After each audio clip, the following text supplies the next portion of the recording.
go ha ya Adom 106.3 and 104.5 and Asempa 94.7 and na ye dabnada so ya Abena na so ye kwabna na ye woda happy so day and ye dema wo ye no bode na se na pene na dom waso ye so wama ade patien tetema dabodwe moja edie fusane na se wa hoden a eya sida o asidanko a ene de ema ne dini anopen sama ye de ba no edroso se no se brem kasebo de di mu akotene no ajaje fo ye ne wo makwakopia mu eye abedwoko a wo mototo ma no emu ba ko na eche se wo ba oman Ghana mu ne amamra no ase obi adi bone ne atero de na kwakogina koto na ye bo no kumfa se ye nkoku no de wo se ye tietu oman Ghana amamra na nkasa so e wo se ye di firi mu atemwafo ya na ba ko so adna dwen etu dwa no ochim se sakata sese ne prayer etomre bi e de fore atemwafo ne de o e omanfo nsusuye bosrem ka enya de a ewo honomo na ekobi so na babonten e de to dwase saglemi housing project abayan woti so hya se mi bi atwamu a no so aguso akonko ho besi ne no wo saban ne hwe e na wantonsa project no galam se hu samonidi a ekoso ewo ochimamu ochiman ochihire ade brigade bi so wonum so wonhwe ensuo ne kwa yes no bi biara wo be tiasim no ene woni no se sa nsam bi kan we hu ye dimu amane nyina e bro kai se Lawson Herba Center ye kan Lawson Herba ya yarsabia wode haba mani nupuna esa yade yade bi atete wono ko Lawson Herba obetu asem wa hoto DBS Industries Limited e dan so body ma papa obenya e wo DBS ono nko no ton dan so body ma wa rufi no wo ma 20 years warranty wonya obabia agi se DBS Ecobank the Pan African Bank e kan banka obetu ni na digwa na osika sema toto ye bi se na wo po be ma obie dia press bie ne ho si ho no so da ho no eye ketua bi na betumi atua ma ho atɔ de Ecobank de wose ode woni kire goil good energy ye dia fa wo na de be go seni mo no to papa no preko na wankwa akose wo inji dachi bi ankwa ankoboka ko goil se wo betwa oil a ko goil wo tofu so a eye goil Franco Trading Enterprise phone papa efie enie na sa eye CCTV camera air condition smart TV home appliances nyina de quality one no eye Franco Trading Enterprise na papa Franco wase ukọ eye Google App Store any Google Play Store hono na obetumi enya womo eye enema na wa downloadi na chese woni omo edi dwasa no ye Franco Trading app no na edwadie no ekoso edwuma koi na ebo ye tidom edinya mejeso ene Abena Opokua Ahweneɛ mene Baffuor Owiredu-Amoh na Jagebo azebo ye tidom yatina Bayua 05 otwe yetum live ewo Facebook and YouTube yesase na nsem no chemu no yemfama Adom FM 106.3. Only God can stop us now. 106.3 FM. Yensen samna se na ye fiti wo mrase bedwafie na ebiemu anso no eye yatemu adwuma konim William Sempanyefo ne bi ete eye se wo wo mrase bedwafie ya wo mo etoto wo mano ne dom kuma ne dom kese nyina vetting committee no wo maka bom a wo toto wo mano na emu ba ko eye yira Justice Dennis Dominica J wono eye Supreme Court Justice a mampania bodidin ya wo hwe se obekwa akopiem honom na wakodi ne dwuma na ye bodin sa wontumi nsore ankonkoten Supreme Court kodu dwuma wo December sebedwafie no wo ma wo appointment committee no so no atoto wano na de obetumi di aba woni so de hunu niema bi a wo mu hunu ne se emre bi atwam ankoye ni ade bisa wo a na wayi ho ano na emu ba ko na kokopie mu se empanyifo ebisa se oba Ghana ha sei yeso obetumi hwe nipa dasane nipa no watwa ne ti na wakuna to atwene na mra so sa nipa nim ne dan kwa kogina court wonsom eda ne beso ya ebeka se ne atemwo no eba beba no na judge na wote adwuma kwaka se wo sa nipa ya wo hwe nyame anim na hwa onyanko nipa de wotwa ne ti sheke sa ekuno ya no ya bu akunfo na je se wo no ye mfa nkonkoto afiase o ye kokun eno ene se de ye kase ya bu obi kunfa etiye na eye ni monyamfo yi eche se sa death sentence na kasa se ya bu obi kunfo do debi wo se Ghana mamra na kasa kra no wo kenkan mu etia ena no danche so a wo chese oman Ghana de ne sakwa kwose apam bia se a eno no eye de yede ebo nipa ene nkrofo fa hodie no yede ebo ho ban a ye wiase nyina eno no ye African Charter on Human and People's Rights. It is aye apam we krompo do man Ghana e de ne sakwa hyase no wontumi emfa kumfo eni dwuma e wote momu eno eye nsem bia oka edanche so a wose ya mamma nankasa ya afia pema hankra duokrum yenu amamra no so no etia sa kumfo boya ajagefo edi dwuma no ntosi sabrede de wose mpanyifo ye no ene se won be hwatoto niema na wayi sa eye mra na timima sa ye mu obi kumfo ne ade nyina no ye beyi dia fimu na ene obi di bone na de ne kwa ne be ka se bia ne nkwa na nyino nkonko da afiase wontumi emwa obi kumfo ntodo kwa appointment committee ye wo parliament edim no nsem se no wodi etuja. Goes to court and the person is to be convicted to suffer death, first and foremost, we must respect life. So we must give discretion to the judge who heard the matter. Either the judge to give a number of years or to impose death sentence. But if you look at the treason, high treason, and the one in the Armed Forces Act 105, once you convict the person, then mandatory imposition of death sentence. And Ghana is a signatory to the African Charter on Human and People's Rights. And Article 4 of the African Charter on Human and People's Rights provides that you must respect life. And the African Court has variously held that any decision by any country which does not give a judge discretion in the imposition of death sentence is in violation of Article 4 of the African Charter. Ghana is a signatory. That is why I am there as a judge. And we have found several of them against Tanzania. Tanzania is the worst offender. Then we have found some of them too against Benin. So if cases from Ghana happen to be there, we are going to face the same fate. We are going to lose. And Semuno na watia no said Dennis Dominica J. Justice. Supreme Court Justice nominee na eba no sir atemu adwumako no se mo fa hodie na obi entrom de omunye na mankasa adwumo die ne ye omanko omadwene ene de mra ne kan wo mudidi dwuma no ya na ebi ewunum se mfie kakra atwamu yi ne aboso me kakra atwamu yeteda ene ne judiciary no ene obi atowo mo ene omo ye obi de obi pe ne nyina kokowie mampani ne so ese mampani na ewuram na jesa manyo se mawura ho no ne ade a ene wo kire se mampani na wodi omaнаnim no Manankasa tumi a wode ama no ye executive no obetumi ayi judge ni bi asanso de judge ni bi aba betena ne nyina no eye se emra no eye adwuma na sana montuo no se mampani no wotu a no nkire se oman no amamra no wato atwene anaso si ne trase anaso bu emra no so nti ne omani nyina no eye enseseye ya emra no ema kwan se mampani ebetumi aye no de gidie mu no ye ka no atemu adwuma kono a wo mugusu na gina wo mo naso wo bi emewremu emeche wo mo de the Constitution itself 125 says that not executive or legislature shall have final judicial power. So when we talk about the independence, the first premise is on the exercise of judicial power by the court. Then when it comes to 146, it comes to removal of judges.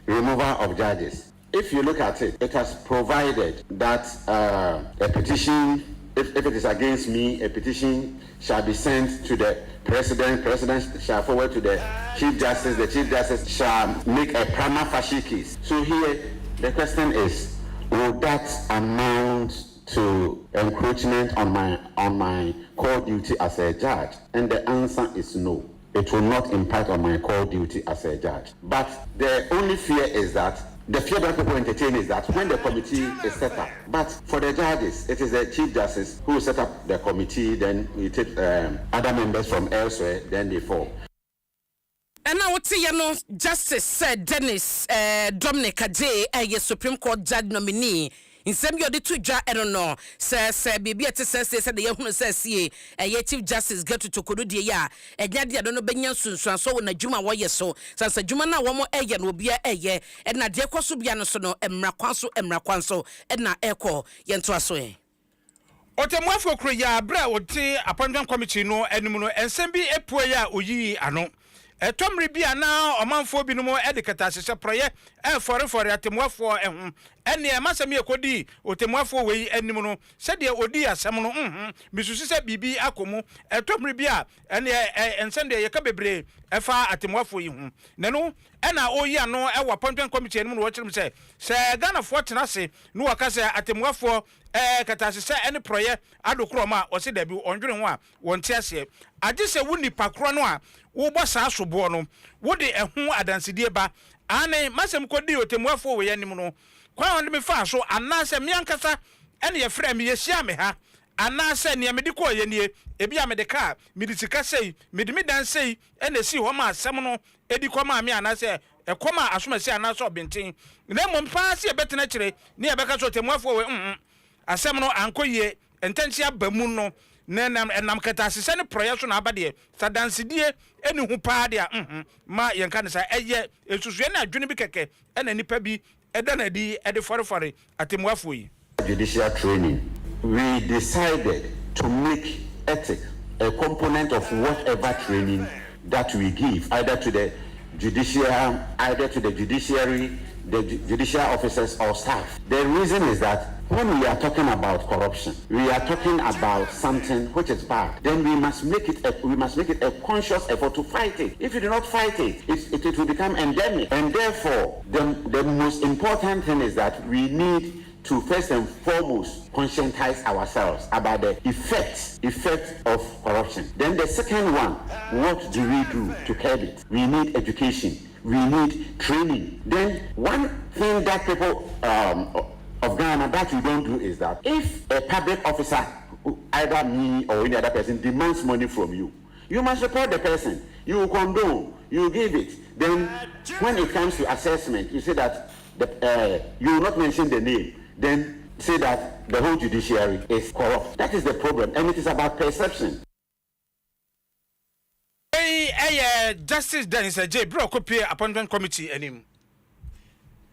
Enyana ye to so na mede wo ekọ sagleme ene ne mpotem wo be kai se abanye wati suo yi ede dwumade be hyehyɛ so a na wo hye asisi adan besempibu num ediama eye kyese eno no ya affordable housing ya wo no nsa besoso betumi ato no nya babia da ede akọ wodwuma asɔre na eno na kyese kowieti na ban na ntumi awie project no na ban sesa ba ye ma MPP aban be transfer fim pim bienu ne edunsia na wode ho nsam be ye bebre no ama panyifo bia no mo die de mo yewura Collins Dauda sabreb na atwam wo no na won na yeso afọ hye enyuma ene edansie womo etebene de ko gina court ada yewura samse ahimu nyina eho ebombo mu na ne nyina akokɔ wie ya abanye yeso obeto adwuma no so na emfie nwotwe mu a antumi atentam ma ekɔ aye womo mfie nwotwe na wie mu hono ma na mampani ade yewura kojo ponkroma ko satana ye hono mu a wakɔkɔ hye ne wakɔ bie mu edege tender man krofo de womo nkrata ba ye betre sɛ won na betumi ato adwuma no so akɔkɔ wie ma ne na tese processes ne ne ho kyekye no ɛna musa womo wie ama na nsi gina ye sɛ womo de adwuma na masoma sɛ na so benta wɔkɔ hyase ye adwuma ɛna ban sesa asanya ba na no na ko bia pia bonte efrɛ womo saglemi not for sale coalition womo de to aban nanim sɛ wɔnhwɛ na adwuma na ɛkɔ so saglemi honom no wɔamfa nkwankɔbɔ bia na ɛno no ayɛ womo ensam a womo ɛka wɔkyɛ sɛ ɛwɔ aban na nkasa ekitabu na wɔhyɛ ɛho entotoyɛ womo ɛkyɛ sɛ project na nkasa no ɛyɛ ɔman no ɛdea nti no sɛ womo ɛnhyɛ ntoto ne nneɛma no mu wie na Ghana fo nyina benefit nyemu mfasoɔ wɔde kwakɔma krankɔ bi so no ne nkɔnkɔ yɛ project no nkɔ wie a bɛkwakɔ wie akyiri sika boom wɔde bɛto so woni sa sika na wonya bi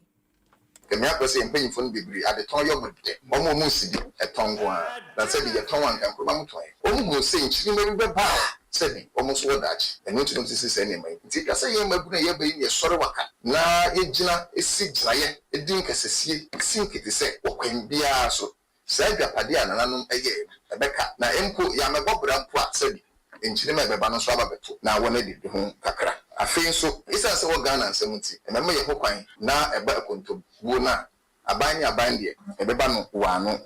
eno nti ye fa akwanya wusunya ka kira ben se esan hyehyɛ ye aban dada no ye to ho sanka ye beton sagrani amanka sa green bi sa bo mutirimu a akura se makana menwe onfanto fom esan se ye mpre ama ye nton sagrani And now what's here no to amudio masamo nyina ne saban no onane enfama TDC Yetema Development Company Limited no monto adwuma no so na nana otuda kom wano edna ekoi wodi o mani mu den wano so edi na no tomo bi ya mo eche so mo den krata ebe kwakoma wasan so etwen saban ebe ya no na no echi so no wase abana na monto woto so so de o mayi mu edan ho nsem aye din na nkrofo kranya babi na no aban waso die kese ma obi bia afei so ya kire eye ahoden a TDC wo nti ye de ma TDC a ahyase eko ewie nyina na omaye ho adwuma we nti nene eye saglemi nofo so coalition ya fre ensentwefo hye se nyina ye beboa na yenim se ye yi wo ya enkankan asrafo aposifo yinwanu ma eni baby ta omo so nya baby ada efede so be kokosi ni ho na the fridge esi agotin enyo no a edan no dem ni so we want to never go by na say ni treaty ya srapoa ben to come back there obi abe kwaje nana otu dako eye convener ema saglemi not for sale coalition kwambone e fa so etu fagudie wo man mu e ka me kire galam say enmo ne ade no yabo hu da ranka hu nsem a kese abe da dwene kese amayen efira ban mu akopibra nanom so ene o manfo so yensuwa yen kwaye brentu a yesen no aba be sise bre no e yade a yedwene ho ba bi a yen tiase enam abaye kubi nanom kubi nanso yetu tutu a enye ye osajifo motive for pani a wo ye ochihene ena odi brigade aba sese da bi ayeye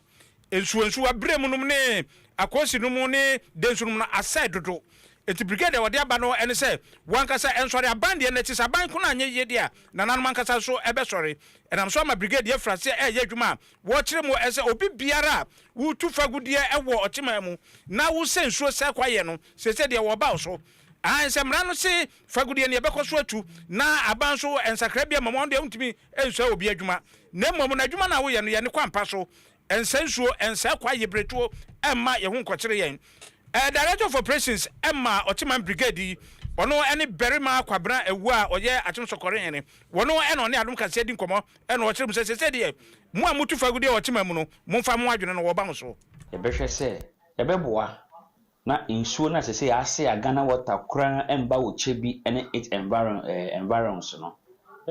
it to be restored back se na ye hwe pa ne se insuo na inflow wo chebi no ene esi akwa ene ekura keka ho no e be hwe se insuo na ni bete na afi omo ye man na omo ye ni ye no omo afa kwan papa so e de aye man ye ra ka asema ma obi aye man na emum o say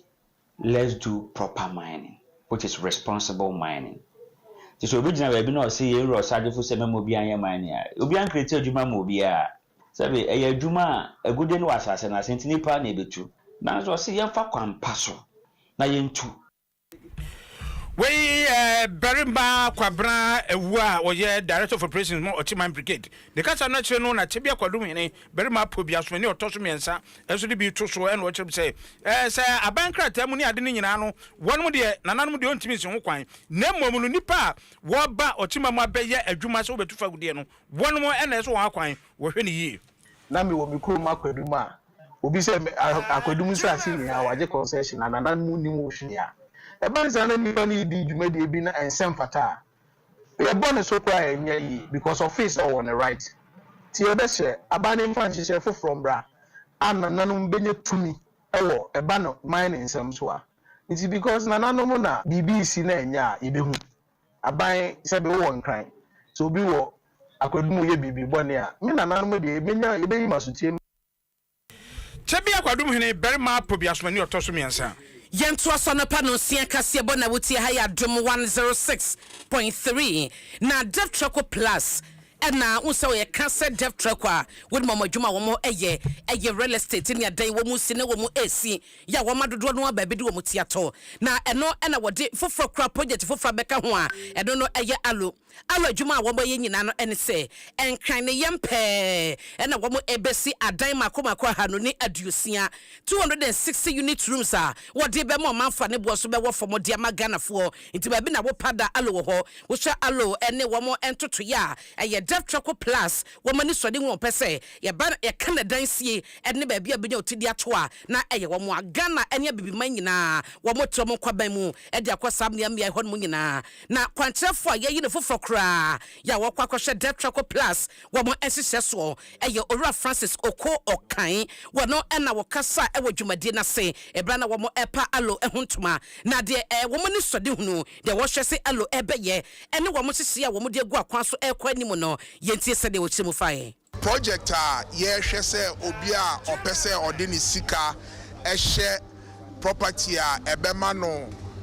returns anase ope infaso ewo ni sika ewo real estate mo a ye to the panel for say allo ye project a ode ni sika ehye mu no to a insihu a obenya ewo project ne ho no ebebo ni sika ho ban ene ebema ni sika nso etumpon apartment project a ewo dan bako be 260 units ebi 1-bedroom studio and penthouses dan ewo shro 18 floor. Enchebo no eno no wutie no na wo toto niam na wakɔhwɛ Dev Choco Plus na wo niam di nkomato aso na eno ti nsoso no allo project ya ye ka ho asɛm ya ye dan ya wonom ebesie wo bo so kyɛw do wo mo kyɛ so manya daje no manwene nti na wo hwɛ se de wiase ne kwane se de dan sie ekɔ no a sa pepepe no mo de agu akwan so a wo mo ɛhwɛ enkan hade eba na dan sie ba bia benya de utia to na besan so nyam faso bum de eno a ene allo say ene project a yada na di ama obia ehwe no eye project a ebe take 36 months a ye di besi nyame ye Adom a eye project a ya say ye be starting from September this year and the project would be actually completed from 36 months from September say ye started project now eye company a over the years ye deliver project a company ube to me I trust say we do sika maya ye be to me the see odayama Owura Francis Oko Okan ono na oye Dev Choco Plus kwantre fofoforo kra ya wo be hye wo mo entoto ye ano ye nyina so na anopa no sia kase boy de baye no ye mfa ne nyina nsi Lawson Herbal Center DBS Industries Limited Roofing Expert Ecobank the Pan African Bank Goal Good Energy na Franco Trading fon papa fie edwuma ko ne boye ti dom edinya megye so ene Abena Opokua Ahweneɛ mene Baffuor Owiredu-Amoh Jagrebo azebo ye chidom yati na Bayiwa 05 etwa yetu mu live on Facebook and YouTube ya da wase ama monitie yes sorry studio Chief Jerry Forsen ene waje ne batakari white what na say wodi ejado eba dendenden wo ko insha 104.5 so a na nakojo janto a ene akokoa e de cream nsem eba ya da wase ama mo enitie ya